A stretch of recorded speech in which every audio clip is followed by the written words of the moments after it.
If you like what we do here at Full Fat Videos, and you'd like to ask us questions directly, suggest new video topics, or hear our thoughts on the latest pop culture info nuggets, you can follow us on Twitter at Full Fat Videos. When Matt Draper very kindly asked me to contribute to one horrifying moment with a whole host of very talented creators, I thought about covering a few different movies. There's a lot of horrifying scenes that have stayed with me over the years, indeed in and out of the horror genre, but there was one in particular that kept coming back to me. 2012's Looper sees Bruce Willis playing the older future self of our protagonist Joe, played by Joseph Gordon-Levitt. Despite being two independent entities with their own motivations, the rules of the movie's time travel makes them explicitly tethered to the other. If present Joe does something different to how it played out for old Joe when he was that age, his memories start to change. But we're not here to talk about the nitty-gritty of how it works. I don't want to talk about time travel shit. Because if we start talking about it, then we're going to be here all day talking about it, making diagrams with straws. We're here to talk about the way in which time travel is used for one seriously horrific, messed up time-bending kill. If you haven't seen the movie, go see the movie. It's great. I don't want to spoil too much outside of the context of the scene I'm showing you, so for ease, all you need to know is that this guy is the future version of this guy.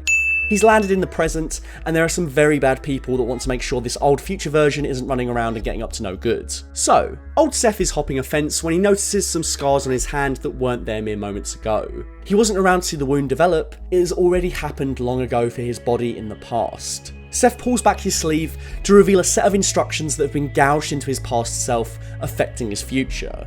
For Time, the wound was made and healed naturally. For him, seconds have passed and the scar has appeared out of nowhere. Now, I don't know if the science is in any way bulletproof here. I always kind of generally subscribe to the idea that if you're travelling back into the past, it makes you an exile in time. If you shoot yourself, you're not just going to Marty McFly.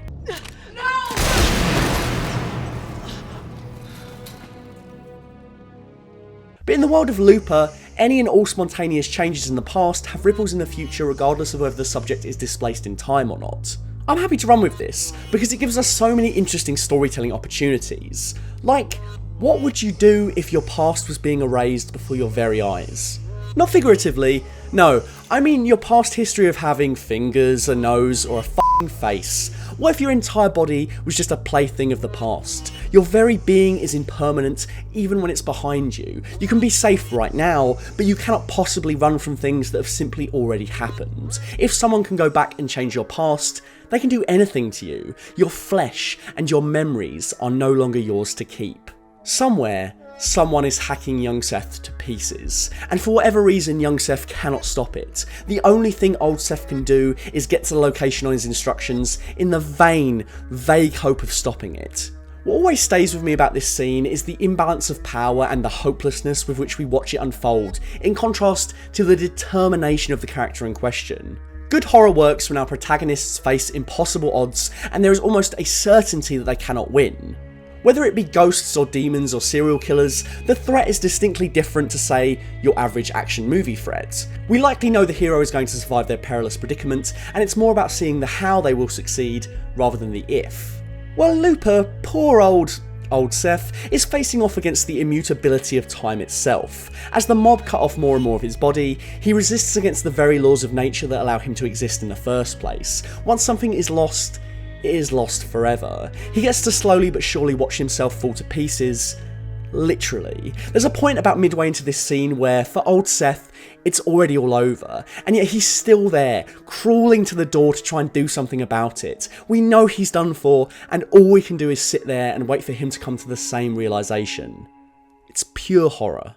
Old Seth is a far cry from the meek and cowardly Seth we know in the present. He's trying as hard as he can to avert his terrible fate. I think this future characterisation just makes it feel all the worse in the context of the movie. If only Prime Seth had the gumption and the courage that his older self has attained, maybe we wouldn't be here in this situation in the first place. It directly ties into the core themes at play between all of the present and future iterations of these characters. Often the older future selves harbour regrets and become frustrated that their past selves cannot measure up to their values and perspectives. Someone waste themselves. Cut your high and mighty bullshit. I don't need my life. Shut your fucking child mouth. They can go back and try to change themselves and their situations, but they cannot change what they used to desire and feel. This scene works as a physical signifier to that conflict. Old Seth, he can do this all day, but that can't stop the choices young Seth made to lead him here. Just technically, this scene is so brilliant too. There's no magical time-bending effect on Seth's limbs. This isn't a fun adventure like Back to the Future. We don't need to see how it works in real time. We need to see how old Seth reacts to it. His perspective and the horror that comes with it is entirely told in the cuts between shots. First he notices a finger is missing, then his nose, his face is scarred in the mirror. It's only when he tries to brake that he realises his foot is gone. The order in which this unfolds escalates neatly, and we are wrapped up in Seth's plight rather than being wowed by any kind of effect. It is his perspective and own horror as he discovers more and more injuries that make this terrifying. None of this would be accentuated by watching like a computer generated effect of Seth's finger like dissipating and the flesh coming off and all that sort of stuff. In fact, if you really pay attention, you can see his pinky disappear. But this is achieved with a simple jump cut and clever masking of the shot. The greatest special effect is always the cut in the edit. When we cut to this wider shot out on the street, it captures his fall as he loses his legs, and it feels just undignified. He's scrambling around, crying out desperately. They've made him beg on the ground and taken his choices away in the process. Old Seth, moments beforehand banging on the door and crying out frantically, merely lays still and closes his eyes waiting for the inevitable. We go from seeing him rage against the dying of the light to going gently into that good night. So the show's over, right? Well, no. Not only did we have to sit and watch this guy go for a torturous end, but the present Seth, that other version of the character that we came to know and like, he's arguably in an even more horrific position. As we move past Kid Blue, we see the light of the operating table and the beat of a heart monitor. It's worth noting that in a scene where the lead's limbs are hacked off, this is the only trace of blood we see. Suddenly, after all of that larger-than-life time-bending depravity, the scene brings it right down to this nasty, grounded level. Seth is just a person on an operating table, chopped up into little pieces as if he was a character in a Saw movie, and that heartbeat just makes it all the worse to me. We're reminded that no, this version of Seth is going to remain alive. He'll probably wake up and see exactly what has become of him. What will happen to him from here on out? We don't see him again in the movie, the narrative moves on. We're left to assume the worst.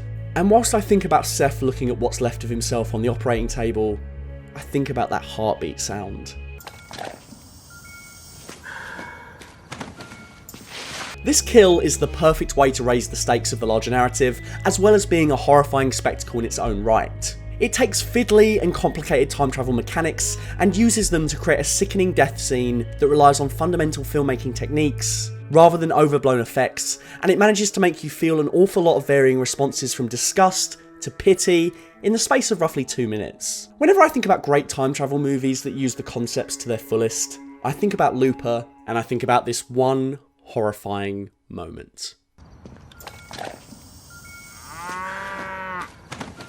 Hi guys, Matt here. Thank you for watching another full fat video. Don't forget to click that subscribe button and hit the bell so you know when a new video drops. If you'd like to get in touch with me, why not follow me on Twitter at fullfatvideos or on Instagram at full_fat_videos. A big personal thank you to our full fat tier patrons, Dr. Chike, Jax Merrick and Cyrus Solker. Your ongoing support keeps the lights on. Until next time, keep it full fat.